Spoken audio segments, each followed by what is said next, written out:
back to the Virtual Entrepreneurship Center. We're having a very, very engaging conversation with Mr. David Cutting.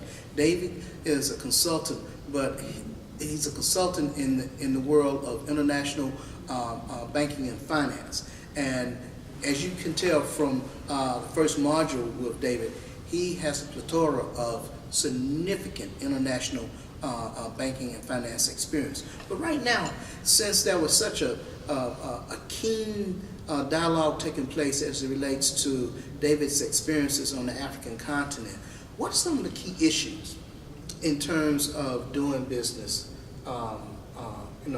in Africa? And the reason I asked that question is because 2 months ago in Milwaukee, through the Milwaukee Metropolitan Association of Commerce and their Business Council, they're looking to form sort of an Africa committee, and the whole purpose is to encourage minority firms in the Milwaukee area to look at doing business in Africa. But everybody's not ready to do business in Africa or Mexico or anywhere else. So what are the key issues in terms of doing business in Africa, but doing business internationally in general? Yes. Well, doing business internationally and doing business in Africa, I think the requirements are not dissimilar. Mm-hmm. Although to do business in Africa, it's not for the faint-hearted. Let's put it that way, because Africa has perhaps some challenges that other more sophisticated markets mm-hmm. don't have. But that creates also opportunity. If Africa was easy, more people would be doing it. Absolutely. So because a lot of people don't have the appetite, the risk appetite, or the risk tolerance, mm-hmm. it means for somebody who is interested, there is opportunity. But then Africa is a collection of over 50 countries.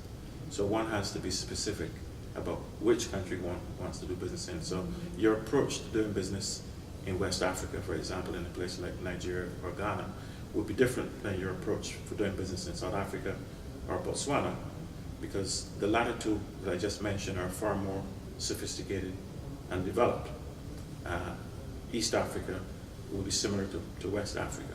And so each country has its own unique concerns for a potential investor. And so it is necessary to do your due diligence mm-hmm. and your research on how that economy that you're focusing on, how that's made up.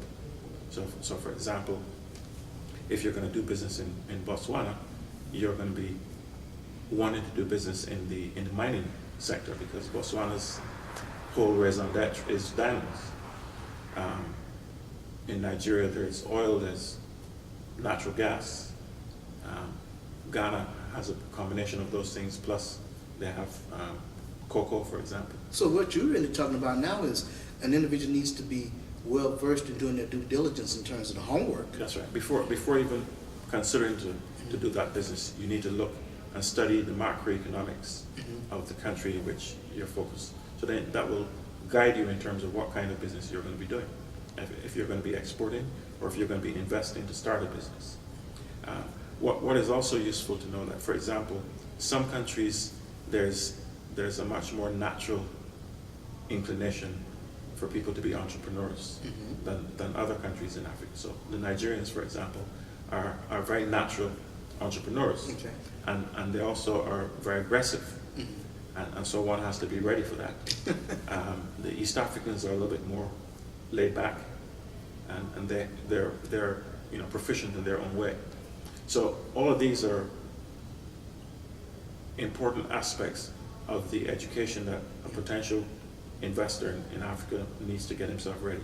And you need to associate yourself with somebody who knows the landscape, who can introduce you to the right people. In Africa, it is all about having a network who can introduce you. If you're not introduced by the right person, things will take longer, or they may not happen. That's important.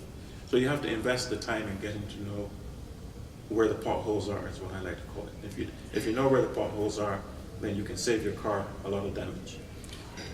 And that's one of the values that I think I can bring, because I've worked as a banker in all these markets, East Africa, West Africa, and Southern Africa, and in a position to guide people as to how you should approach it. You also need to have cultural sensitivity. Mhm. You shouldn't get on a plane to go to these countries without understanding the mix of the cultures that you're going to be interacting with. You need to understand that a place like Nigeria, for example, has Christians and it has Muslims. It's a country that has over 300 languages. So one has to be sensitive to all of those things, and depending on which region of the country you're doing business, you need to adjust accordingly. What would be attractive to, in terms of African interests in perhaps minority entrepreneurs here in the United States, and especially African Americans? Yes. Well, I have been surprised that more African Americans have not been more interested in doing business in the motherland.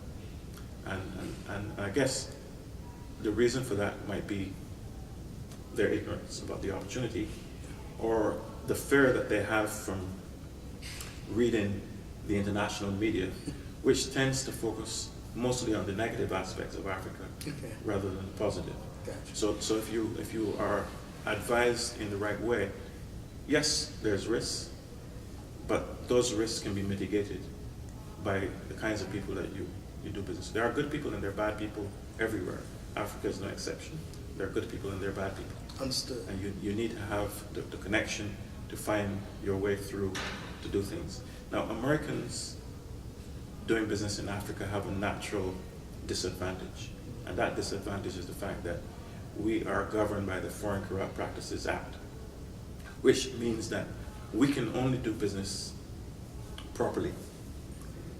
There are some other countries that are a little bit more relaxed about those rules, and it allows them to be sometimes more competitive than Americans. But that doesn't mean that we have to follow them, because we have our rules to go by. So what I always advise my African business colleagues is that I say you can do business with the guy who is more relaxed on governance, but you should also be looking at the quality that you're going to be getting.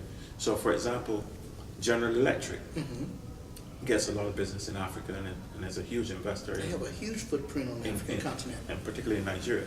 And even though they might be more expensive than their Chinese equivalent, the Nigerians understand that if you want your electricity to work and to be done properly, you probably want to go with the best rather than the cheapest. And so there are cases where you will lose out to the other competitor because they have different ways of approaching business in Africa. Not all the business in Africa is done under the table, but obviously some of it is. Okay. And a new investor, particularly a small one, needs to be guided in that respect to recognize that you're going to run into those kinds of opportunities, and you have to be ready to say, no, I'm not going to do business like that. What are some what you would call workable on-ramp opportunities for entrepreneurs and small business owners to venture into Africa? You know, there are a lot of trade missions that take place all day, every day. I've been on a couple myself. What's the ideal trade mission for an entrepreneur, you know, on the African continent? Well, I think it would be a good approach to work with chambers of commerce. I have been aware of, for example, the Nigerian American Chamber of Commerce.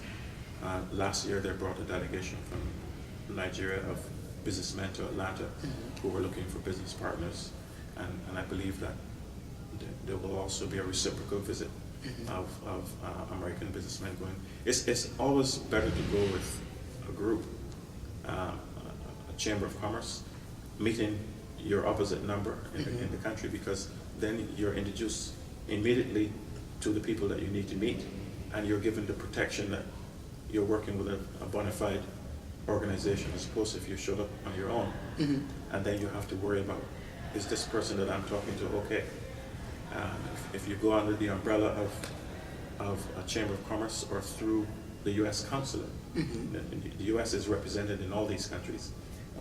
A businessman should never go to these countries without informing the U.S. consulate that they're going to be there, and one of the first meetings they should be with the business person at the U.S. consulate, who will tell them what the current concerns are in the country.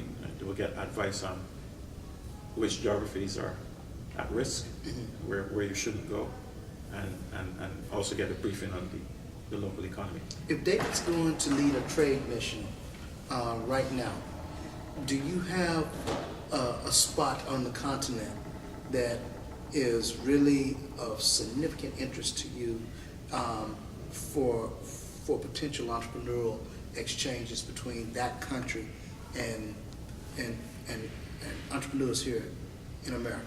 Yeah, I would put Nigeria fairly high at the top of the list.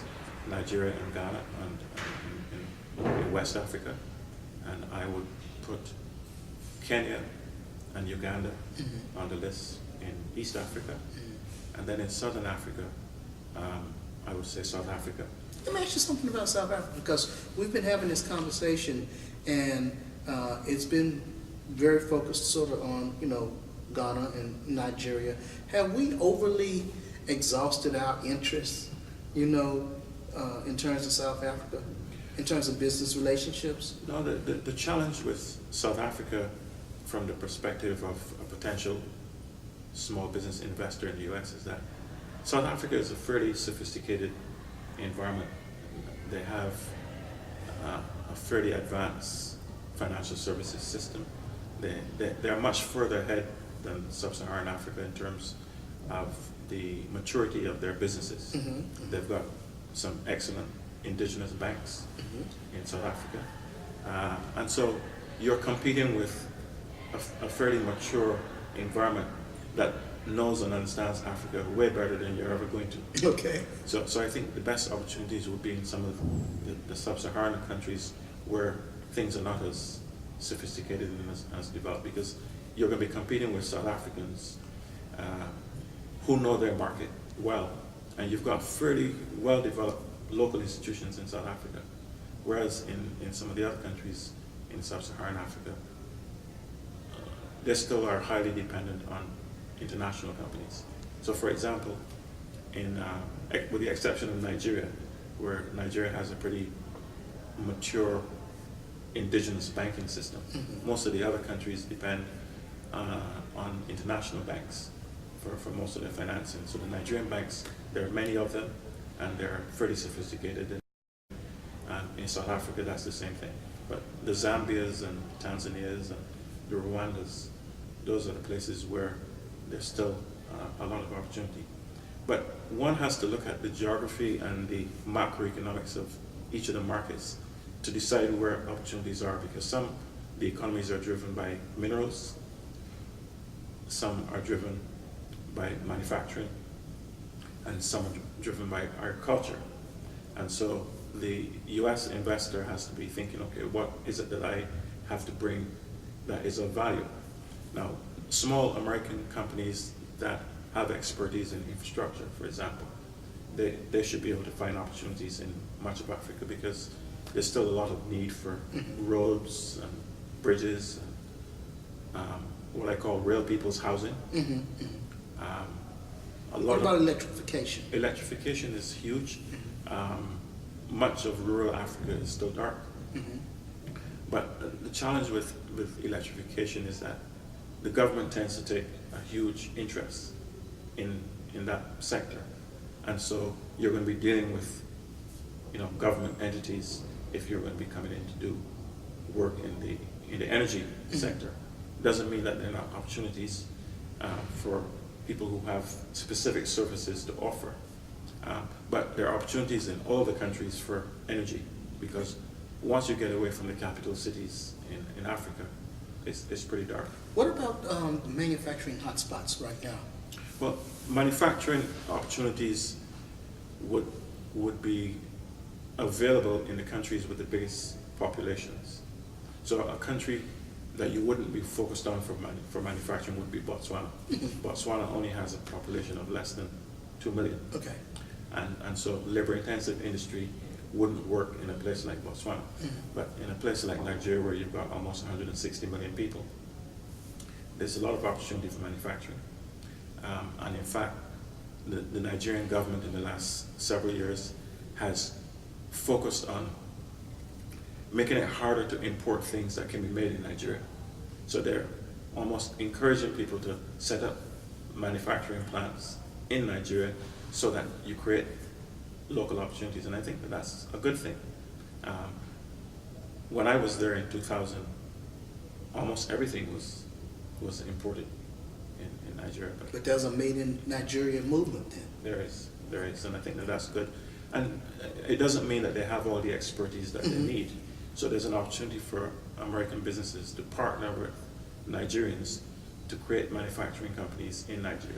David, look, we're going to cut it here, but thank you so much for your expertise and your willingness to share, and take care.